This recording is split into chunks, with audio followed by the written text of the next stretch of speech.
Student, I am Mr. R.K. Verma, your school teacher CFJ math stream.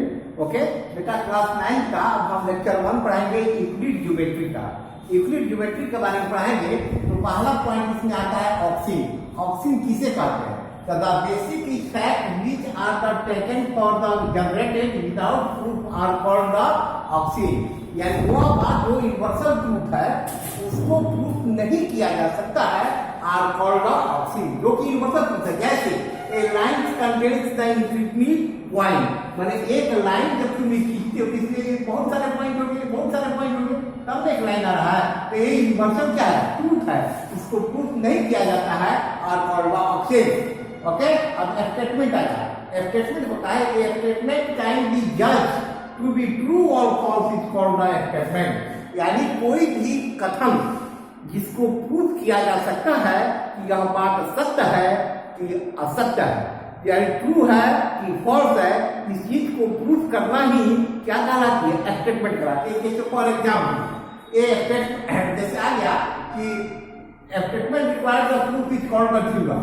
तो यहाँ पर जैसे यहाँ पर आपको क्या प्रूफ किया जा सकता है? The sum of all angle of triangle is 180 degree. इसको प्रूफ करके कि ट्रायंगल का सभी एंगल का सम क्या होता है? 180 होता है। इसको प्रूफ करेंगे आर कॉल्ड द स्टेटमेंट। अब आ जाए theorem. A statement can that the required the proof is called the theorem. यानी जिसको प्रूफ किया जाता है, जिस स्टेटमेंट को प्रूफ करते हैं वह क्या कहलाती है? थ्योरम कहलाती है। जैसे यहाँ एक स्टेटमेंट है the sum of all angle of triangle is 180 degree. अगर हम इसको प्रूफ करते हैं तो आर कॉल्ड द थ्योरम। यह क्या होगा बेटा? थ्योरम होगा। जैसे अब आ गया करोडोरी। करोडोरी क्या कहलाता है? A statement use proof or kind that easily be deduct from the theorem is called the corollary. यानी थ्योरम के एक ब्रांच से जो आता है वह क्या कहलाता है? करोडोरी कहलाता है। अब आ जाए point. Point and exact location, केवल एक लोकेशन बताता है। जैसे यहाँ पे एक बिंदु दे दिया आर कॉल्ड द पॉइंट, तो इसमें ना लेंथ है, ना ब्रेथ है, ना डेप्थ है। वही एग्जैक्ट पॉइंट एक लोकेशन बताता है आर कॉल्ड द पॉइंट। अब लाइन सेगमेंट किसे कहते हैं?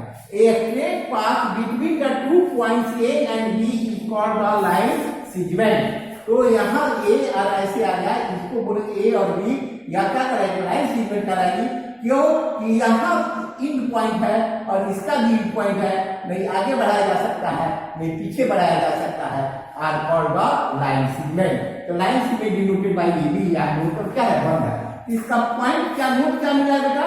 है टू इंड पॉइंट, एक पॉइंट ये है और पॉइंट ये है, दो इंड पॉइंट है and has the definite length. जब दो इंड पॉइंट है, जब आप इसका एक्सटेंड नहीं कर सकते हो, नहीं बढ़ा सकते हो, तो इसकी लंबाई निश्चित होगी बेटा।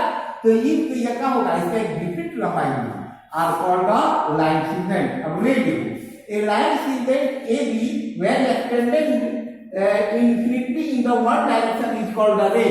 यानी रे उसे कहते हैं किसी लाइन सेगमेंट को किसी एक डायरेक्शन में इन्फिनिटी तक बढ़ाया जा सकता है, आर कॉल्ड द रे।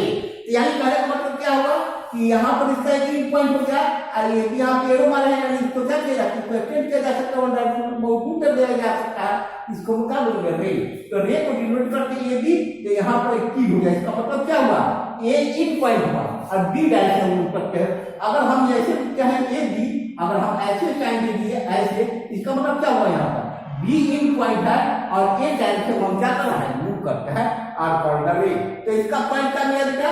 इसलिए एक इन पॉइंट है और एक डायरेक्शन में मूव कर रहे हो, तो आया है द वन इन पॉइंट।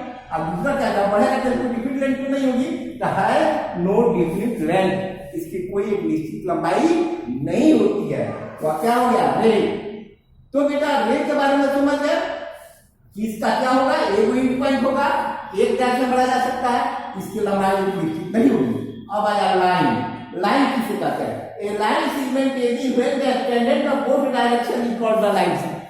यानी लाइन जो होता है, लाइन सेगमेंट को बोथ डायरेक्शन यानी दोनों दिशाओं में बहुत दूर तक बढ़ाया जा सकता है, आर कॉल्ड द लाइन। जैसे लाइन को डिनोट करते हैं AB, तो यहाँ भी इंड पॉइंट नहीं, यहाँ भी इंड पॉइंट नहीं है। यानी कहने का मतलब क्या होगा कि इस लाइन को हम AB को, या A है और ये B है, इधर भी बढ़ सकते हैं और इधर भी बढ़ सकता है, क्योंकि कोई इसका इंड पॉइंट नहीं, तो वो ऐसे बढ़ सकते हो दूर तक। तो इसका क्या आएगा? है नो इंड पॉइंट। इसका कोई इंड पॉइंट नहीं है, हैज नो डिफिनिट लेंथ, और इसकी कोई निश्चित लंबाई नहीं होती है, क्योंकि दोनों दिशाओं में क्या होती है, बढ़ जाती है।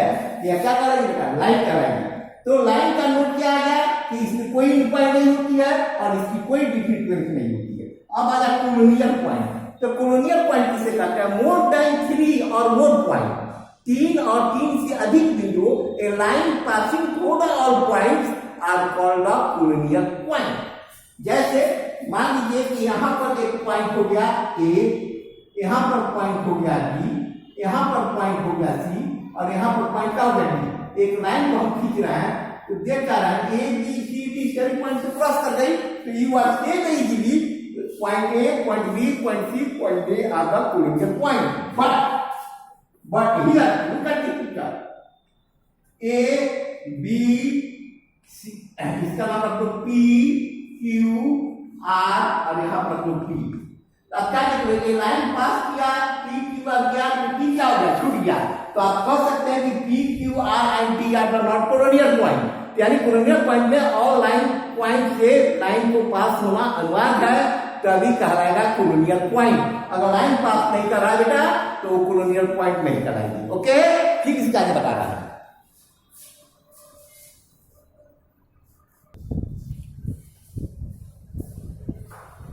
ओके बेटा, अब हम पढ़ाएंगे इंटरसेक्टिंग लाइन के बारे में। इंटरसेक्टिंग लाइन किसे कहते हैं, two lines having the one common end point are called the intersecting line. यानी दो लाइन में कोई एक पॉइंट कॉमन होता है, उसको क्या बोलते हैं, इंटरसेक्टिंग लाइन। तो जैसे मान लीजिए कि आपको यह हो गया ए बी, इधर से आ गया मान लीजिए हो गया सी और डी। दोनों लाइन में एक पॉइंट यहाँ पर मान लीजिए ओ आ रहा है, तो ए बी में भी क्या है, पॉइंट ओ है, और सी डी में भी पॉइंट क्या है, ओ है। तो दोनों लाइन में पॉइंट ओ क्या है, वन पॉइंट कॉमन है बेटा, तो इसको हम क्या बोलेंगे, इंटरसेक्टिंग लाइन। तो यानी two lines having the one common in point are called the intersecting line. तो ए बी और सी डी दोनों लाइन में कौन पॉइंट कॉमन है, ओ, तो इसको क्या बोलेंगे बेटा हम लोग, A B and C D क्या है, इंटरसेक्टिंग लाइन। अब हम पढ़ेंगे कंकरेंट लाइन। तो 3 और more the intersecting line on the same point are called the concurrent line. यानी दो से अधिक रेखाएं में कोई एक ही बिंदु पर कट करता है, उसको क्या बोलता है बेटा, कंकरेंट लाइन। जैसे मान लीजिए ऐसे आपको आया, ऐसे ऐसे ऐसे ऐसे, जैसे मान लीजिए ए बी लाइन हो गया, ए सी डी लाइन हो गया, ए ई एफ लाइन हो गया, ए जी एच लाइन हो गया, सभी एक पॉइंट पर ऊपर कट कर रहा है, नहीं कर रहा है, इसको क्या बोलेंगे, कंकरेंट लाइन। यानी दो से अधिक रेखाएं जो एक ही सेम पॉइंट पर कट करती है, उसको क्या बोलते हैं हम लोग, कंकरेंट लाइन। ओके, अब पढ़ेंगे parallel line. The two lines A and M are parallel. Said to be the parallel if they have no point in common. यानी दो रेखाएं के बीच में कोई पॉइंट कॉमन नहीं होती है, चाहे आगे या पीछे कितनों क्यों ना बढ़ाओ, तो वह लाइन क्या कहलाती है, पैरेलल कहलाती। क्यों कि वह लाइन कभी इंटरसेक्ट नहीं करती है। जैसे मान लो यह लाइन हो गया ए बी और ये लाइन हो गया तुम्हारा सी डी। अब इस लाइन को आगे बढ़ा रहे हो, इधर बढ़ा रहे हो, पीछे भी बढ़ा रहे हो, एक लाइन कभी एक दूसरे को कट नहीं करती है, कभी इंटरसेक्ट नहीं करती है, are called the parallel line. तो ये ए बी और सी डी क्या कहलाएंगे, पैरेलल लाइन का। ठीक है, A B parallel C D. तो इसका मीन्स होता है कि यहाँ का पॉइंट, यहाँ का डिस्टेंस और यहाँ का डिस्टेंस क्या होगा, मान लीजिए 5 सेंटीमीटर है, ये भी क्या है 5 सेंटीमीटर। तो then you say easily line A B and C D are the parallel line. तो पैरेलल लाइन के बीच की डिस्टेंस हमेशा क्या होती है बेटा, इक्वल होती है। क्यों, कभी इंटरसेक्ट करती ही नहीं है, एकदम सीधे स्ट्रेट में चल रही है, इसको क्या बोलेंगे, पैरेलल लाइन। तो बेटा अब ये चैप्टर एक्सरसाइज 3 ये खत्म हो गया। अब आपको 3 इमेज जैसे पिक्चर दे दिया गया, क्वेश्चन आपको सोल्व करा रहा है। एक पिक्चर दे दिया गया है, ABCD दो लाइन है, PQ और RS इसको कट करें, E F G and and point पर एक लाइन MM है, वो यहाँ कट करिए। अब इस पिक्चर पर एक क्वेश्चन पूछा गया है, in the figure the right the name 6 point, 6 point का आपको नाम लिखना है। तो कौन कौन पॉइंट होगा, A B C D E और F। 6 पॉइंट को A B C D E F सभी पॉइंट नहीं है, तो इसका जवाब हो गया आपको आंसर। दूसरा पॉइंट कह रहा है कि find the line segment, find line segment. देखो तो ई और जी, ए लाइन सेगमेंट है कि दोनों का एक पॉइंट है, एफ एच है कि नहीं है। फिर क्या होगा ई एफ, फिर क्या होगा तुम्हारा बेटा जी एच है कि नहीं, जी एच, और फिर क्या हो जाएगा एम एन।